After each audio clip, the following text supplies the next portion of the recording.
आपको हमेशा तस्वीर का एक ही नहीं की थी मैंने इनके इतना से होश में थी। आपको क्या हो गया? शेम ऑन बिल्कुल होश में आज तुम अपनी बहन की सीरत में जॉब छोड़ क्या कमाल की परफॉर्मेंस थी तुम्हारी। अपनी बातों के चक्कर में सबको ही चक्कर दे दिया। कठपुतली ड्रामा बहुत ही इंटरेस्टिंग होता हुआ नजर आ रहा है, जिसमें अब आप लोग देखने जा रहे हैं कि अब अरीबा की दिलचस्पी अदनान से सिर्फ खत्म हो जाएगी, क्योंकि वो एक जान चुकी है कि अदनान की गौर दौलत में आधे शेयर जो उसकी बीवी के हैं। अब अरीबा हारून के पीछे भागना शुरू करेगी।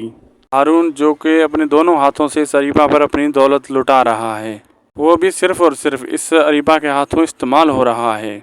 अरीबा को तो उसमें कोई दिलचस्पी नहीं, सिर्फ दौलत की खातिर उस हारून के साथ है।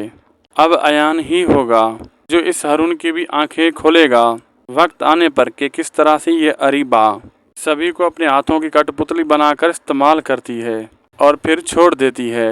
और अब हारून इस अरीबा को धोखा देगा, जिस तरह से ये आज तक सबके साथ धोखा करती चली आ रही है। इस अरीबा के हाथ बिल्कुल खाली रह जाएंगे, ना तो उससे दौलत मिलेगी ना ही उससे मोहब्बत।